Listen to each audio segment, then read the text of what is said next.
Red Rising. So obviously at this point we're in part 4. There's going to be spoilers. Okay, I don't need to tell you that. Most of you have probably finished the entire series in the time that it's taken me to get through just this book. So that's the good news. But Red Rising part 4. I think last time I ended with my blood goes out, with it goes Dancer's Hope, my father's sacrifice, Eo's dream, blah, blah, blah. That's how part 3 ends. And then part 4 is called Reaper. Ooh. And I love the quote here. The elder women of Lycos say that when a man is bitten by a pit viper, all the poison must be drawn out of the bite, for the poison is wicked. When I was bitten, Uncle Nero left some in on purpose. Oh, Darrow! Look, is Darrow's everybody's book boyfriend? Like, I do hate him sometimes, a lot of the time. But Darrow, you know, you want him to win. He loses a lot. I'm gonna let you know that right now. But anyways, so part 4 opens and chapter 34 is a very interesting, we're starting to get these very great moments between Mustang and Darrow. This is growing, this is budding. Mustang's strategy, which is that people are weaker. Now she's referring to the Institute. People are weaker as slaves, right? Which Darrow is obviously like, totally agree. You know, slavery shouldn't be a thing. Blah, blah, blah. And he says Eo's dream is Mustang's strategy, or Mustang's strategy is Eo's dream. Runs into Fitchner. And Fitchner's like, dude, what are you doing? What are you talking about? Kind of lets Darrow in on, we can see everything you're doing because of your rings and you have hidden cameras. And basically this is all rigged against you. And then he also lets him know, which just stupid. I understand it for story purposes, but Fitchner, come on, guy. He's like, Apollo and Jupiter want you out. They're going to stop at nothing. Those are proctors from other houses. And then he gives him a package and says, I was told to say that you're to know that your friends have not forsaken you. And Darrow asks who, and Fitchner says, I cannot say. And it is the Pegasus with Eo's Hymantis blossom hidden inside. So Darrow's like, bro, who is this from? Like, is this Sons of Ares? Has to be kind of thing. So we go into the next chapter, and Darrow and Mustang find Milia and Dax. And I love Milia. You know, she's very, you want to talk about a little spice up your life. And, oh, watching like Mars and Jupiter fight. And so they're talking about, you know, their battle strategies, whatever. And Darrow, trying to prove one of his points, says tactics win battles, strategies win wars. And then Mustang says, ooh, I am Reaper, god of wolves, king of strategy. Mustang pinches my cheek. You are just too adorable. And I just, I love the little bickering, it's cute, you know? I like love their love, you know, it's cute. You don't get a lot of wonderfulness, you know? And as you get through this series, Pierce, we're looking at you, thank you. So you gotta really just take it in when you can. All the romance, all the bromance. Minervan standard, Mustang does, because she's from House Minerva. And they just instantly start making Minervan slaves. So their deal is, we'll make you slaves, and then we'll free you. So you come fight for us and like earn your freedom, essentially. And so then after doing that, they say, you know, it's like a shifting tide, lots of shifting in power. Darrow says shift paradigm every other page, okay? So once they do that, Darrow goes into Mars and leaving signs of his Reaper scythe everywhere. Really just like establishing dominance and becoming the Reaper. You know, he really does just own that character. So he decides he's got to feed his army, wants to take the ovens of Ceres. And so Tactus is all ready. He's like, let's do it. So they hide under the snow. There's some funny like banter between Tactus and Milia, and Pax and Mustang and Darrow are just like giggling and loving it. And so they go, and Pax, this is a great Pax moment. I can just see Pax like so ready to fight. He's like, let me in this gate, Darrow. And so they do. And so Mustang, Milia, and Darrow all sprint up. I think this is where they sprint up a beam, yeah. And so then they let everybody in and take House Sari. But then we get some bad news that Tactus was trying to do some very unkind things to a female student. And Darrow is not about that. He's gonna fight this like with his some type of morals intact. And so he's like, did you assault this girl? Blah, blah, blah. And Tactus says laws are silent in times of war. And Darrow's like, no, we're not doing that. He says back, the measure of a man is what he does when he has power. They're throwing quotes back and forth at each other. And Darrow has lost this battle before with Titus, letting Cassius punish Titus instead of figuring out how he could really actually amend the situation. Darrow's realizing this is, these big, huge things are happening, and they're not only moments for him to decide the kind of man that he's going to be in this weird world that he's in, but also tests for the proctors and everyone else to see how can you handle people besides just the like black and white, you're right, you're wrong. Can you control people? Can you command people? And so he says, okay, Tactus, you're going to get whipped. It's your punishment. Obviously Tactus doesn't take it well. But then he says, every time any of you commit a crime like this, something gratuitous and perverse, you will own it and I will own it with you. Because when you do something wicked, it hurts all of us. And Tactus is like, what? And so he makes Tactus give him lashes, but Tactus is weak, he isn't really into it. So he makes Pax, who's obviously the biggest, craziest, strongest, give him lashes.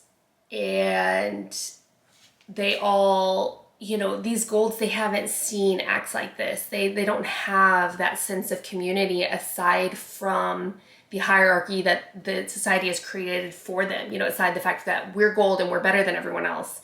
They don't see this selflessness. They don't see this willingness to share pain and understanding and empathy. He's learning, I live in this new body and world and life that was created. I've got to figure out how to get to these people. Okay, so chapter 37 opens with Mustang definitely lightening the mood, kind of making fun of Darrow for like quoting Plato, and she's like, oh, you've made yourself a little cult, you've traumatized Pax. And then they decide they're going south, and they run into Novus of Apollo. And when they greet him, they pretend to be weak with the intention of Novus then coming back with people later to try and cross a frozen lake.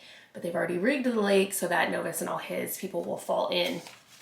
And there's a lot of that. Darrow plays a lot of that, like unassuming, kind of, wants people to, a lot of misdirection.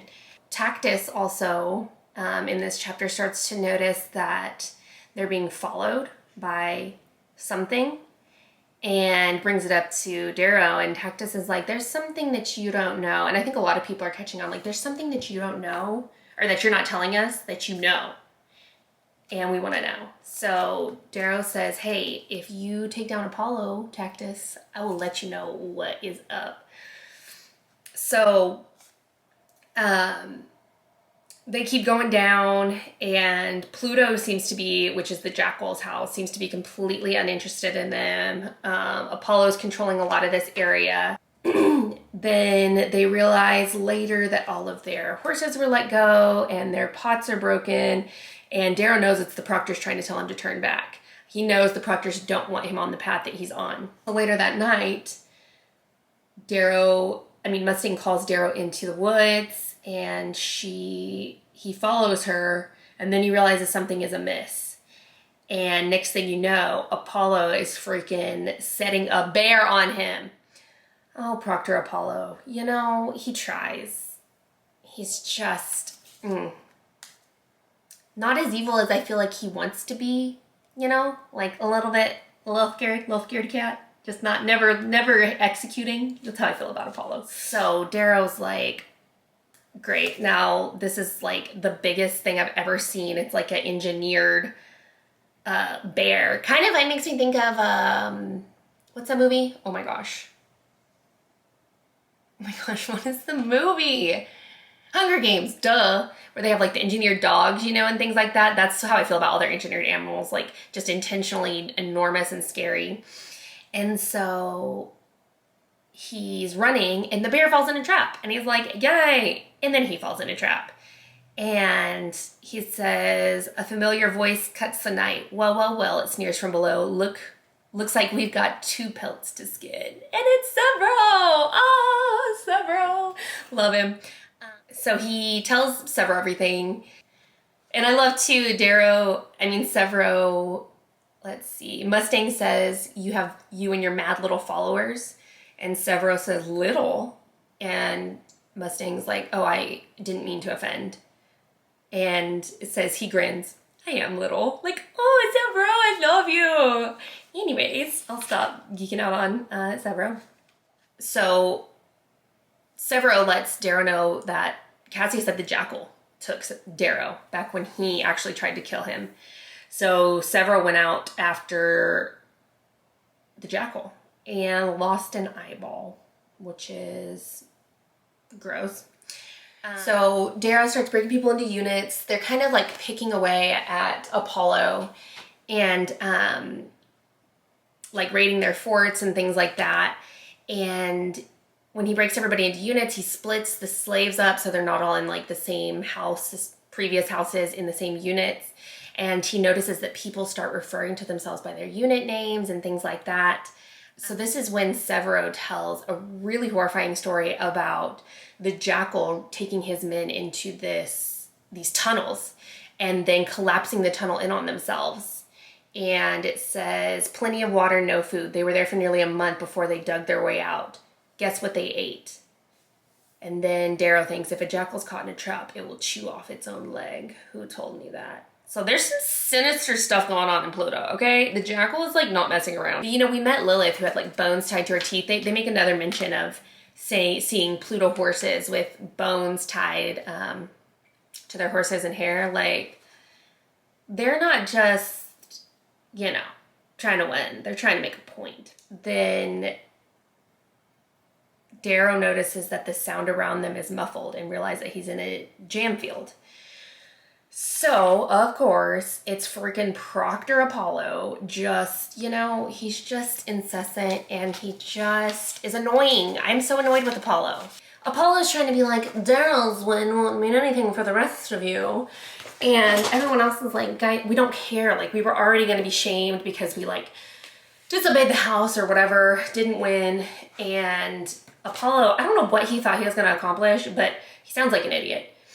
And so like I said, Severo was like, I don't have time to talk about this. Severo downs Apollo's wine and then is like, I gotta go take a piss, which, like I said, Severo. Then Darrow keeps talking to Apollo, keeps getting him all wound up, and then he's like, hey, do you happen to know how fast Severo is?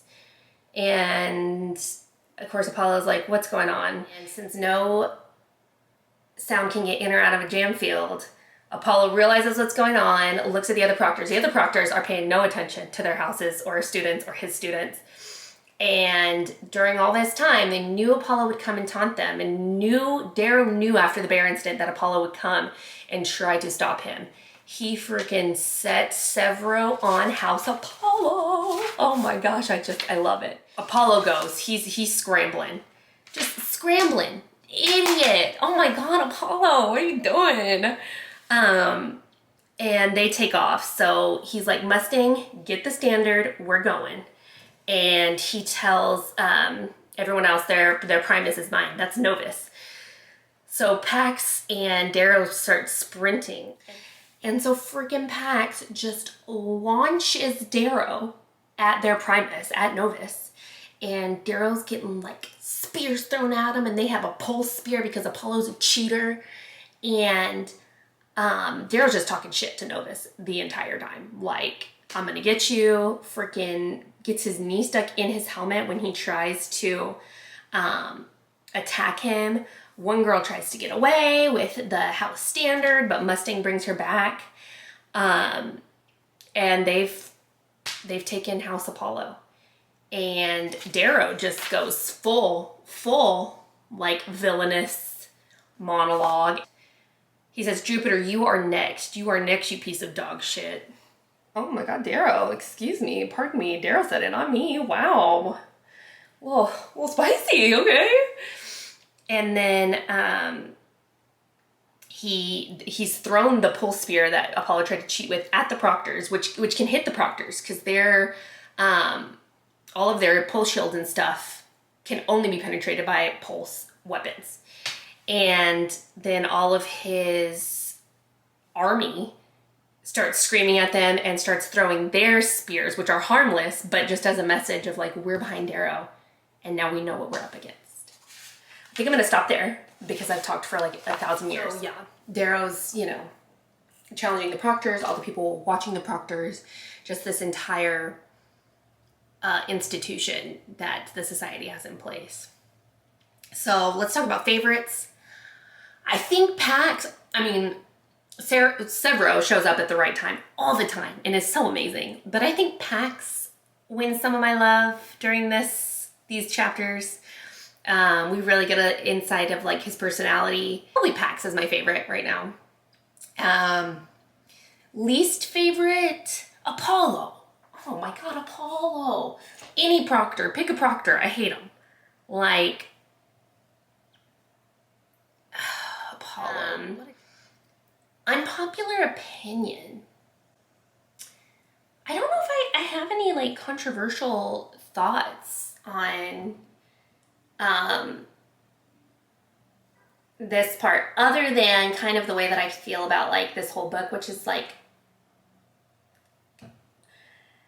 Darrow's very impressive because he does figure this all out, but sometimes it does seem like things just continuously go his way, like his reuse of like the hiding strategy, and granted the other houses wouldn't know, but like his reuse of, hiding in the snow, hiding in the bellies, hiding here, hiding low, hiding in trees. It all seems like overly simplistic, but then again, maybe that's kind of the point, is that Darrow's just like a fresh mind, fresh eye at this. I don't know how I feel. But other than that, no, I love this part of the book.